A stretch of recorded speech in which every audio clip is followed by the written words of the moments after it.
Last video हमारा interrupt कर गया था, तो यूनिट वेक्टर हम कंटिन्यू कर रहे थे।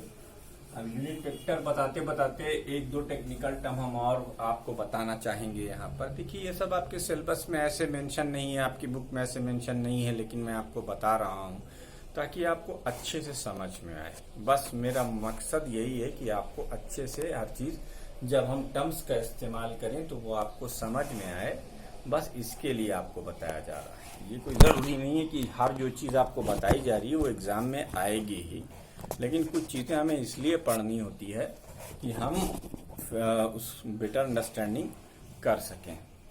ठीक है बच्चों, तो उसी टर्म में हम आपके सामने एक यूनिट वेक्टर के लिए एक चीज इंट्रोड्यूस करने जा रहे हैं। देखिए, ये आपने अगर 3 लाइन कुछ इस तरीके से खींची, तो अभी तक आपने इसके बारे में ये जाना था कि ये एक्स एक्सिस है और ये वाई एक्सिस है, और ये तीसरा आपका जो था वो जेड एक्सिस है।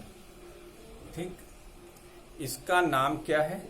इसे या तो 3D स्पेस कहेंगे या क्या कहेंगे, 3D स्पेस, या इसका दूसरा नाम क्या हो सकता है, और ऑर्थोगोनल ट्रायड। ऑर्थोगोनल ट्रायड, इसको ऑर्थोगोनल ट्रायड भी बोलते हैं। ये ओरिजिन है।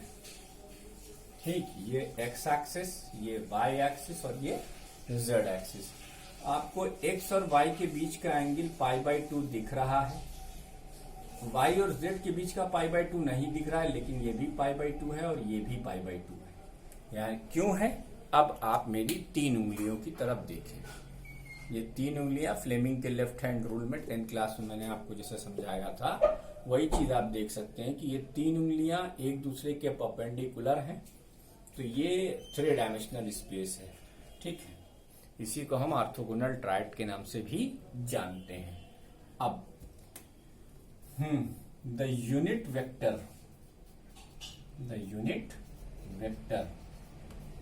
in the direction of x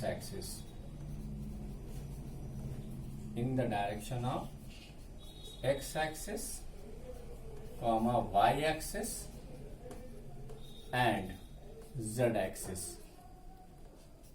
are predefined as I cap, j cap and k cap। यानी एक्स एक्सिस में अगर कोई ऑब्जेक्ट बढ़ रहा है, उसका वेक्टर आपको अगर दिखाना है तो आप उसे कैसे दिखाओगे? आई से मल्टीप्लाई करके। यानी एक्स एक्सिस पर कोई भी अगर चीज होगी तो उसका यूनिट वेक्टर आई होगा, तो वाई एक्सिस पर कोई चीज होगी तो उसका यूनिट वेक्टर जे होगा, और जेड एक्सिस पर कोई चीज होगी तो उसका यूनिट वेक्टर के होगा। एक तो ये बात हो गई। और यहाँ पर एक और चीज को हम समझ लें। जैसे ये एक्स और वाई एक्सिस है, तो ये एक्स वाई एक्सिस का एक प्लेन बन गया। ठीक, एक्स वाई एक्सिस का प्लेन, ये एक्स वाई प्लेन कहलाएगा।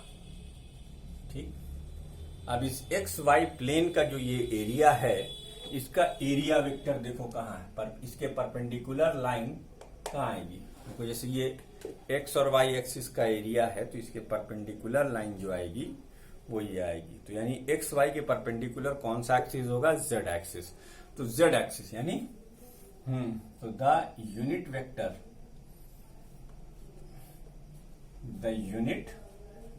वेक्टर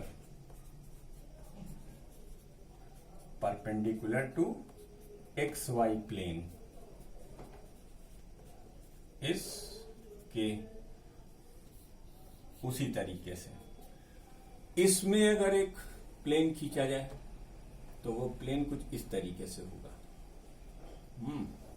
अब इसका यूनिट वेक्टर, इसका यूनिट, ये कौन सा प्लेन है? ये हमारा वाई जेड प्लेन है। अब वाई जेड प्लेन का unit vector, the unit vector, सब याद रखना है आपको, the unit vector perpendicular to y z plane is. अब वाई जेड के परपेंडिकुलर कौन सा एक्सिस होगा? X axis. तो एक्स यानी प्लेन इज आई, ये आई वेक्टर होगा। इसी तरीके से अगर हम इसमें एक प्लेन बनाएं प्लेन का मतलब लेंथ इंटू ब्रेथ, प्लेन में लेंथ इंटू ब्रेथ और वॉल्यूम में length into breadth into height.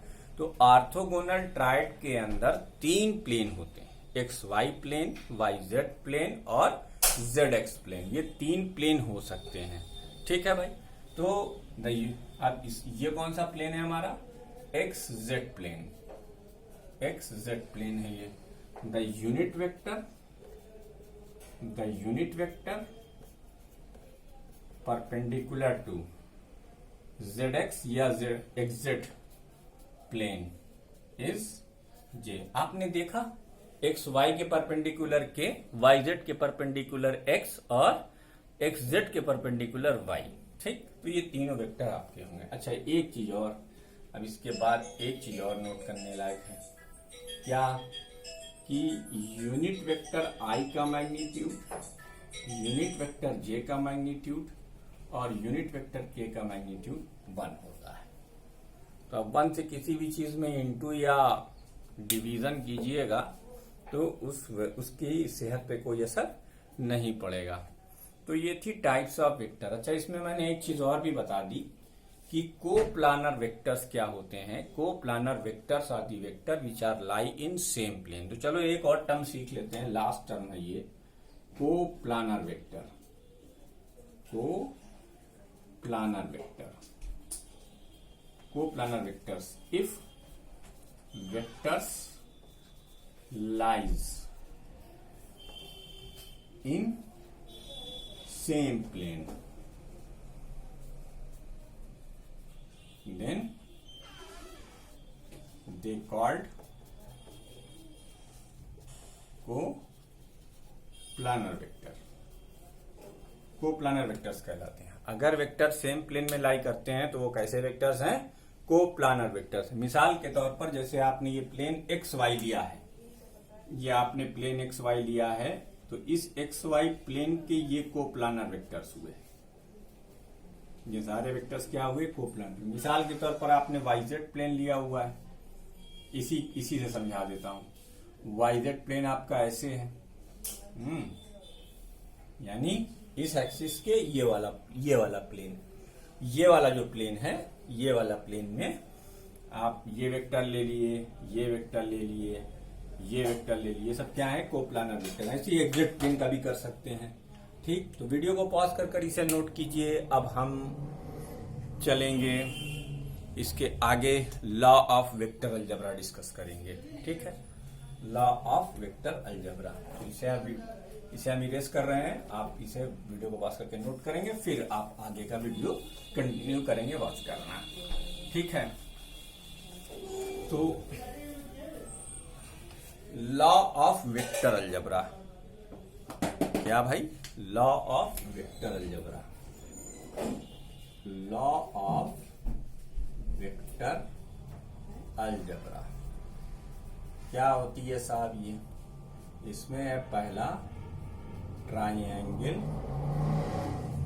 Law of vector addition. दो वेक्टर्स को ट्राइएंगल लॉ के अकॉर्डिंग कैसे ऐड किया जाएगा, ये triangle law of vector addition. इसे टिप टू टेल और ग्राफिकल मेथड भी कहते हैं। टिप टू टेल और ग्राफिकल मेथड, ये ग्राफिकल मेथड भी है। ठीक है, तो देखो पहले इसका स्टेटमेंट लिख दूं। इसका स्टेटमेंट क्या है? If two vectors are represented by, if two vectors are represented by two consecutive sides of a triangle taken in same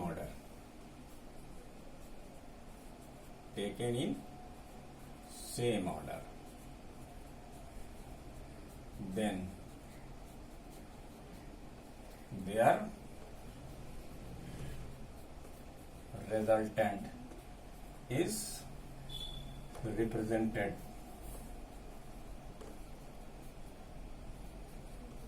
by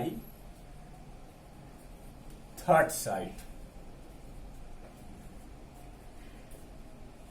taken in opposite order. Opposite order. ये तो हुआ इसका स्टेटमेंट। अगर लिखने के लिए आ जाए right the triangle law of vector addition, तो आपको ये लॉ इस तरीके से लिखना पड़ेगा। ठीक है। अब क्योंकि हमने कहा ये टिप टू टेल या ग्राफिकल मेथड है, तो कंसीडर करो दो वेक्टर। एक वेक्टर आपने कंसीडर किया P, इसका टिप जो है, सॉरी इसकी टेल जो है वो A है, इसकी टिप जो है वो B है। ठीक। अब एक तुम्हारे पास कोई और वेक्टर है Q। ठीक। अच्छा, आप जानते हैं दो वेक्टर्स इक्वल होंगे मैग्नीट्यूड में और डायरेक्शन में से दो पैरेलल वेक्टर्स होंगे, यानी पैरेलल वेक्टर्स हो सकते हैं। अगर हम ऐसे ही एक पैरेलल वेक्टर यहां खींचे जिसका लेंथ Q की लेंथ के बराबर हो और ये इसके पैरेलल हो, तो ये Q इस Q को रिप्रेजेंट करेगा, यानी ये वेक्टर P हो गया और ये वेक्टर Q हो गया। इसका एक और सिंपल लैंग्वेज है कि अगर एक वेक्टर अपने पैरेलल मूव करे, if a vector move parallel to itself then it will not change. It will not change का मतलब ना उसकी डायरेक्शन चेंज होगी और ना ही उसका मैग्नीट्यूड चेंज होगा। तो हमने Q को डिस्प्लेस करके Q की टेल P की टिप पे रख दी, Q की टेल B की टिप पे रख दी। अब ये दो वेक्टर्स हो गए जो कि ट्रायंगल की दो साइड से रिप्रेजेंट किए जा रहे हैं। जहां एक वेक्टर खत्म हो रहा है वहां दूसरा वेक्टर, जहां एक वेक्टर खत्म हो रहा है वहीं दूसरा वेक्टर शुरू कर रहा है। तो क्या लिखा हुआ है? If two vectors are represented by two consecutive sides of a triangle, ये दो consecutive taken in same order, then the resultant is represented by third side taken in opposite order. Taken in opposite order का मतलब ये है कि आपका जो resultant है वो A से इनिशिएट करेगा और C पर जाके टर्मिनेट करेगा। C क्या है बेटा? C है वेक्टर Q की टिप और A क्या है? वेक्टर P की टेल। तो क्या कहा? Tip to tail. और ये जो अप्रोच हम दिखा रहे हैं ये ग्राफिकल अप्रोच है। इसका रिजल्टेंट आप मान लीजिए R। तो according to triangle law of vector addition, इस R की वैल्यू जो होगी वो vector P plus vector Q होगी। है? अब ये इतना सिंपल नहीं है जितना लिखा हुआ है, ये इतना सिंपल नहीं है जितना लिखा हुआ है। ये कि मतलब आपने 2 और 3 को उठाया और जोड़कर आंसर 5 लिख दिया। नहीं भाई, वो तो स्केलर अलजेब्रा है, ये वेक्टर अलजेब्रा है। यहाँ 2 और 3 5 भी हो सकते हैं, 2 और 3 0 भी हो सकते हैं, और भी बहुत सारे रिजल्ट्स आ सकते हैं। इसलिए इस एडिशन का एक अपना इंडिविजुअल इम्पोर्टेंट है, हम उसी इम्पोर्टेंट को कंसीडर करेंगे। यानी इस तरीके से तो आप ग्राफिकली शो कर देंगे। अब अगर मान लीजिए आपको ट्रायंगल लॉ लगाकर कोई दो वेक्टर का रिजल्टेंट देखना, रिजल्टेंट का मतलब होता है combined effect of two vectors या effectiveness of two vectors which are acting simultaneously. तो अगर वो उसको हम रिजल्टेंट के नाम से जानते हैं, तो इसका एनालिटिकल मेथड क्या है? एनालिटिकल मेथड, इसको हम एनालिटिकल मेथड कहेंगे। Analytical method. चलो भाई, अब हम यहां पर यही ट्राइंगल बनाएंगे, लेकिन इस बार हम ट्राइंगल के अंदर लेंथ कंसीडर करेंगे वेक्टर के साइन के बिना। इसका मतलब अगर यही ट्राइंगल हम फिर से बना रहे हैं, तो अब ये हमारी मैग्नीट्यूड ऑफ वेक्टर P को रिप्रेजेंट कर रही है। ये हमारा A पॉइंट है, ये हमारा B पॉइंट है, और ये वाली लेंथ हमारी Q को रिप्रेजेंट कर रही है। ये हमारा C पॉइंट हो गया। तो हमारा जो रिजल्टेंट है इसका A से C तक, ये हमारा R रिप्रेजेंट कर रहा है, लेकिन किसके टर्म्स में? लेंथ के टर्म्स में। यानी हमने डायरेक्शन को फिलहाल नहीं लिखा, क्योंकि एरो लगा देते तो फिर वो पूरा वेक्टर हो जाता। और ये मैग्नीट्यूड का ट्राइंगल है, ये वेक्टर ट्राइंगल है, ये मैग्नीट्यूड का ट्राइंगल है। ठीक है भाई। अब यहां पर एक काम करो, यहां से एक परपेंडिकुलर ड्रॉप करो। परपेंडिकुलर ड्रॉप कर दिया इस लाइन पर, तो इसका नाम आपने बी रखा, इसका नाम सी रखा, इसका नाम आप डी रख दीजिए। क्या रख दीजिए? डी रख दीजिए। डी रख दिया साहब आपने। अब ये है 90 डिग्री, तो क्या triangle BCD right angle triangle है? बिल्कुल है। तो आप लिखेंगे पहला step, in right angle triangle BDC, BDC है ना, using Pythagoras theorem, using Pythagoras theorem. अगर आप पाइथागोरस थ्योरम यूज करेंगे तो आप लिखेंगे डायगोनल का स्क्वायर यानी बीसी का square is equal to BD का स्क्वायर प्लस सीडी का स्क्वायर। इसके आगे प्रोसीड करता हूं। अब फिर एक ट्राइंगल देखिए A D C, similarly in triangle A D C, इसमें डायगोनल क्या है? एसी है, तो AC square is equal to AD square plus DC square, AD square plus DC square. अब एडी जो आपका है वो एबी प्लस बीडी है, तो एडी प्लस बीडी का स्क्वायर प्लस डीसी का स्क्वायर। ठीक है। अब इसे ओपन कर दीजिए, तो ये हो गया AD square plus BD square plus twice of AD into BD. बेटा आप बीच में इंटू का साइन मत लगाइएगा। वेक्टर यूज करते समय इंटू के साइन का एक बहुत स्पेसिफिक इंपॉर्टेंट है, वो हम आपको अगले कुछ समय के बाद बताएंगे कि what is the important of that point you usually use in the case of multiplication. तो हम ये बीच में इंटू का साइन नहीं लगा रहे हैं, ठीक है। और प्लस डीसी स्क्वायर। अब देखो, अगर हम बीडी को डीसी स्क्वायर के साथ लिख दें, AD square plus BD square plus DC square plus twice of AD into BD. ठीक है। तो देखो BD square plus DC square की वैल्यू आप लिख सकते हो बीसी स्क्वायर। क्या लिख सकते हो? BC square. तो इसका मतलब एसी स्क्वायर इज इक्वल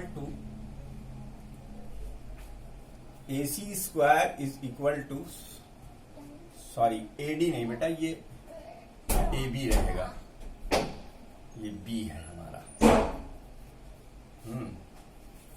तो एसी स्क्वायर को आप लिख सकते हो एबी स्क्वायर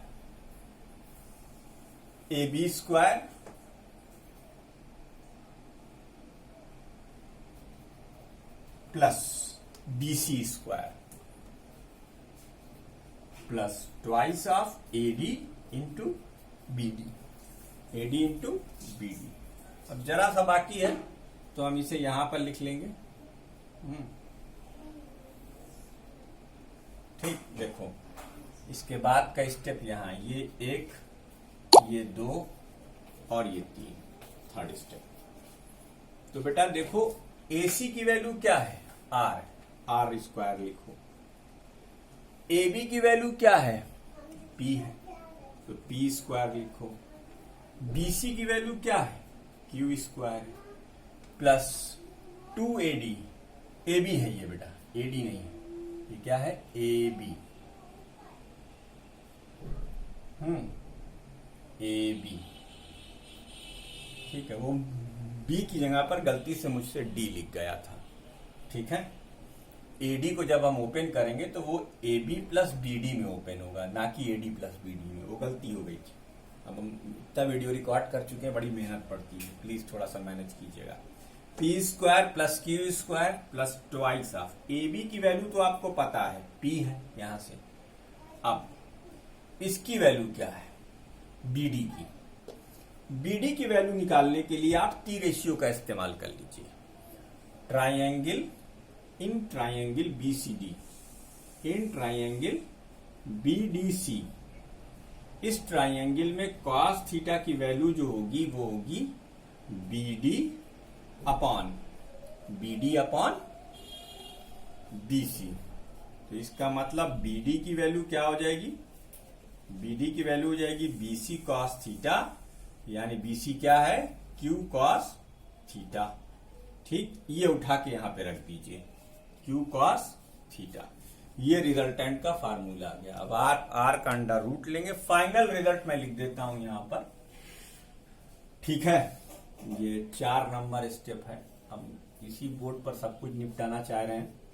4 नंबर क्या, R is equal to under the root p square plus Q square plus 2pq cos theta.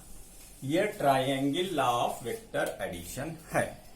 अगर कभी आपको कह दिया जाए, एक क्वेश्चन आ सकता है, state and proof triangle law of vector addition या find the resultant analytically by using triangle law of vector addition.